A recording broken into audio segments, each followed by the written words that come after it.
It would be this one. This would be the best place to start. Thanks for watching. Now, I will be going into why that's probably the best place to start and just a summary of like Godzilla throughout all the different eras. But I do have some questions for you. Do you think this seems cool? What about this? Not this one, but what about this? If you said yes to any of those, then you might want to watch Godzilla. Godzilla's been going on since 1954, so a lot of people that are maybe watching it because of the MonsterVerse or some of the new things coming up, like the new Godzilla -1, they're kind of wondering if they're going to start watching Godzilla, where should you start? And to figure that out, I guess you kind of need to know what the different generations of Godzilla are. So here next to me are the 4 different eras of Godzilla. In order that they came out would be the Showa era, the Heisei era, the Millennium era, and then the Reiwa era, which is the one that's going on today. Now, I will say in this image here, they've included the current MonsterVerse stuff, which is like the Hollywood productions in the current era, but that's kind of not true. Toho keeps it kind of separate from everything that they do. Now, most people that are like, hey, there's a lot of Godzilla stuff going on, I wonder if I should start watching it, probably don't understand that there's literally different eras within Godzilla, like I just listed, and just kind of assume that it's all one big continuous movies, but they all have very unique identities. And I will get into those identities as I kind of break down the order that you should watch these. Now, just because I say you need to start or should start somewhere doesn't mean you have to. You could literally start with the original one in 1954 and watch them all in the order that they came out, and that's perfectly fine. I'm just saying, if you don't have a ton of time and you're wondering where you can start watching Godzilla to kind of understand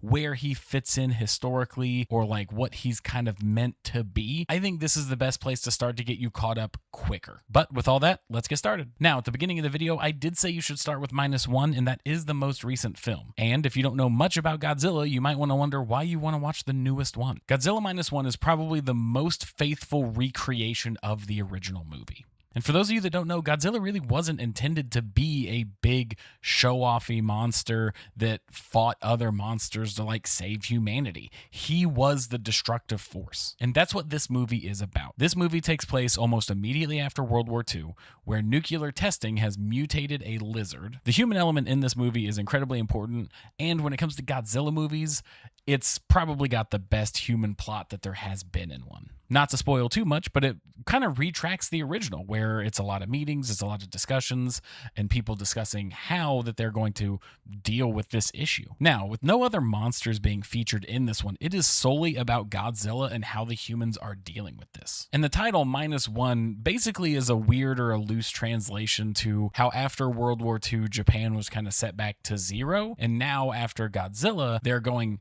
backwards. Like they are set back in time from all the destruction. And when I say destruction, I mean destruction. Godzilla is an absolute menace in this movie. He is destroying everything, and this movie just perfectly captures the destructive force of this creature. But also, if you look into the fandom, one of the biggest complaints that Godzilla fans have is that the human element in most movies is trash. But not this movie. This movie, you could take Godzilla out of this movie and the human elements could hold a movie all their own. Sure, it's all within the context of stopping Godzilla, but the emotional pull and everything that they do in this movie is amazing. Without spoilers, the brief summary is that a failed kamikaze pilot comes home to the destruction after World War II. After settling in, trying to get his life back together, he meets a girl, has like an adoptive daughter from somebody who lost their parents in this war. Then Godzilla comes back. This character has a pretty close connection with Godzilla because earlier in the film, once again, no spoilers, and it's a push of humanity to take out the threat. Japan has a very interesting history with government, especially with this movie kind of focusing around the kamikaze pilot angle. Let's just say that a lot of the people didn't appreciate how they were being treated as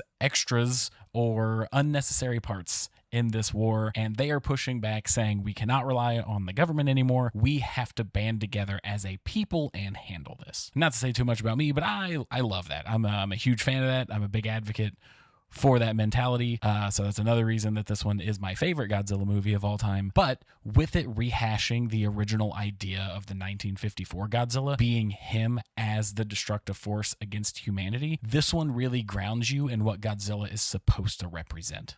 Now, I would say a little over a third of this movie is purely focused on the human-like element in it, which most people think drags down Godzilla movies, but this one really, it's just worth watching. I don't know how else to describe it without spoiling this movie, but it's beautiful. It is fantastic. I really only had one complaint about this movie, and that is I feel like they kind of tied up loose ends a little quick at the end, but it is getting a sequel, so we'll see how that goes. Now, after watching the most recent movie, which kind of rehashes the original idea, and to get ready for the new one, Godzilla Minus Zero, you're probably wondering, well, where should I go from there? And my answer would be the Heisei era. Now, I feel like most people my age and older are going to say that this is like the definitive era of Godzilla. It takes out a lot of the campy, like goofy Showa era tropes and replaces it with a darker, more intense fights for Godzilla. Now, this set of movies takes place over 1984 to 1995. Now, if you're a hardcore Godzilla fan, you're probably going to say, well, there's a couple movies in there that are considered blah, blah, blah, blah, blah. But that's not what we're here for. We're here to get most people caught up with Godzilla that don't know too much about Godzilla. And I feel like most of this era can be summed up with like one image, this one. This was an era that just made Godzilla bigger and bigger and bigger and made him more and more powerful. Like, people joke about like power scaling and stuff like that. This era literally ended with Godzilla going like supernova and having the most iconic, probably, image of Godzilla ever, which is burning Godzilla. Even the MonsterVerse ones and like Godzilla movies after this reference that moment because it's so iconic. So this is a block of information that I took from the Godzilla wiki, and I'm just going to very briefly break it down. As you can see in here, it also says that it took a more like darker turn, more serious. It is summed up by 7 movies: The Return of Godzilla, and then Godzilla Versus. There are some people, as it says in this, that joke that it's the Godzilla Versus era because everything in here is versus something, with the exception of The Return of Godzilla. With this era, you're getting some of the biggest fights, and you're getting a lot of the monsters that are the iconic monsters that the MonsterVerse is currently bringing back and trying to get for their films, or if Toho is going to keep making movies, could show up in future Toho films. I'm just going to list them in order as they show up in these films. So here are the 7 movies that make up the Heisei era.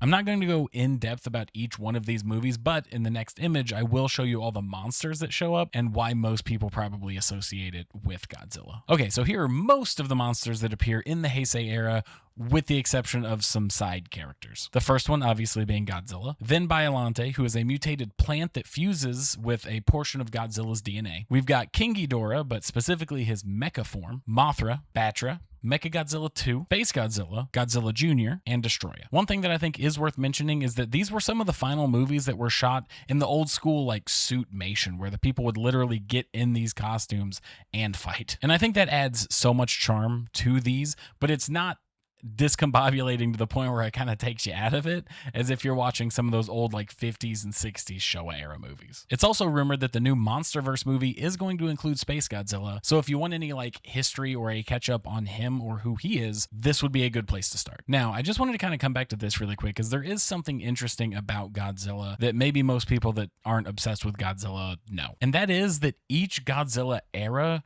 kind of has its own continuity or timeline. And even within the same era, there could be a lot of different continuities and timelines, which is why some people think it gets a little bit too convoluted. And I kind of agree to some point. As you can see here, these movies ignore every single Showa era except the original 1954 movie. And that is going to be a very common thing amongst the eras. Even Millennium, which is the one that I'm probably going to be talking about the least today, it only considers the original 1954 in some of it, and it just gets very hairy. So on top of Godzilla having many different continuities and many different storylines or timelines and all that kind of stuff, it's also never the original Godzilla.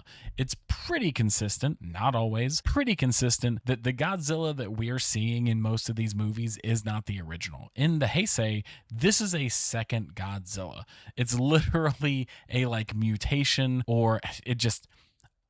This is not the video to get this lost in the weeds, but it's a Godzillasaurus that has become another Godzilla because there are different dinosaurs in this universe. So now that you've watched Godzilla -1 and kind of understand what Godzilla was supposed to be, and you've watched the Heisei era, which is a lot of the modern monsters and sets up the modern framework for Godzilla fighting movies, where should you go next? And this is where I'm going to recommend watching the MonsterVerse movies. I'm not the biggest MonsterVerse movies fan.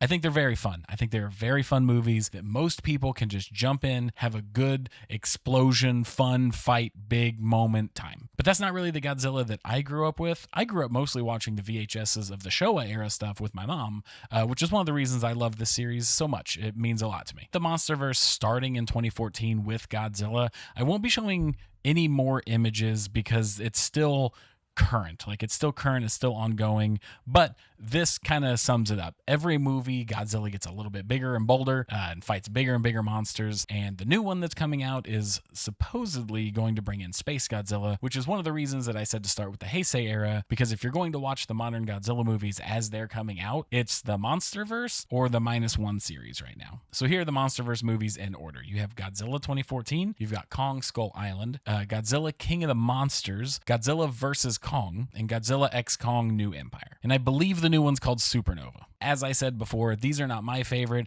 They are solid, fun movies, though. My parents love them. I think most people generally love them. I think once you get to liking Godzilla as much as some people, including myself, it gets a little bit pretentious, so I'm not going to go down that road. But yeah, I just much prefer Toho Studios. I'm actually going to pop briefly back over here to the eras, because doing the research for this, I've never once asked myself, what does each era actually stand for? Why is it called the Showa era? Why is it called Heisei? I never knew. So I'm going to tell you now. I looked it up. It's literally just the empire that was in power at the time of the movies. The Showa era was named after the emperor at that time, so on and so forth, with the exception of the Millennium era, which was just named because it was about to be 2000 and he was the Godzilla that was going into the new era. So I just wanted to pop in and give that fun fact before we go into the next section. Now that we've covered -1, Heisei, and the MonsterVerse, this is where I'm going to recommend you go back and watch some of the older movies, like the Showa era stuff. And the image here I just took is actually from the collector's edition that came out, I think it was like 1 or 2 years ago, that features all the films. Can't necessarily recommend that you go out and buy this, because the full collection of Showa era, which has the most movies, is around $200. But there are places that you can stream these that I would highly recommend.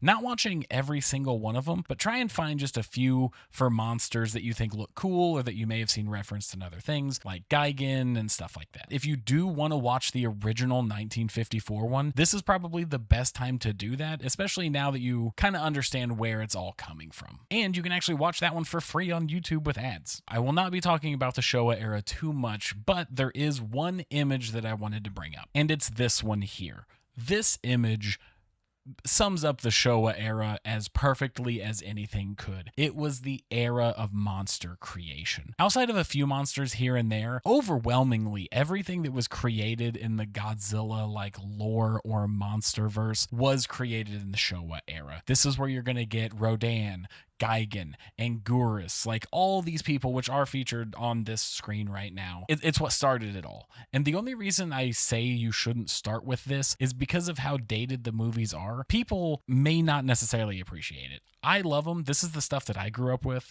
One of my first ever Godzilla movies was Godzilla vs. Gigan, the one from 1972. I probably should have grabbed it, but I do actually have like a Gigan figurine. He's my favorite monster of all time. That being said, these movies clearly show their age at this point, and I can go back and love and watch them. If you don't have the context of the modern stuff now, it makes it harder to go back and appreciate where it all came from. There are so many movies that were made between this time. I mean, some of the most iconic Godzilla movies come from this era, like the original. Almost every single iconic monster was introduced in this era, and many of these monsters even got their own movies, like Mothra. That's kind of where I wanted to end talking about the Showa era. I know I talked about it the least, and it is the biggest era, but maybe that's just a breakdown for another day. There's so much here, and when it comes to the grander context of what's coming out now, it is very important and it is very fun, but it's not going to get you caught up to get going. And the final era Godzilla, which I believe is probably the most controversial, not in like it gets people fighting or riled up or anything, but whether people love it or hate it,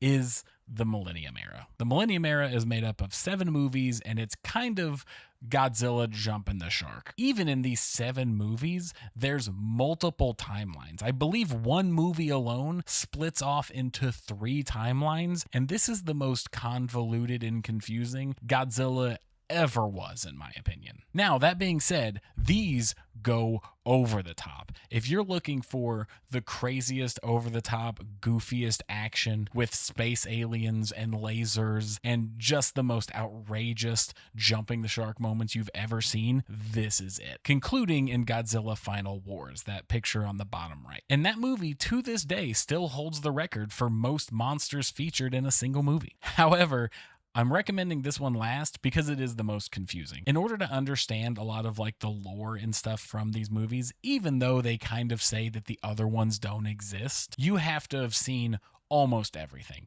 especially Final Wars, where it features almost every single Godzilla monster that's ever appeared. And if you haven't seen a lot of the old Showa era stuff, you're just going to be like, wow, this fight that lasted 8 seconds, why was it even in here? Meanwhile, everyone that's seen every Godzilla movie like me is like, oh wow, they actually took the time to show this obscure ass monster Gorgosaurus for 8 seconds. That's funny. You're not going to get any of that. And this era is hard to watch from an outsider's perspective. You definitely need to know a lot about Godzilla going into this one.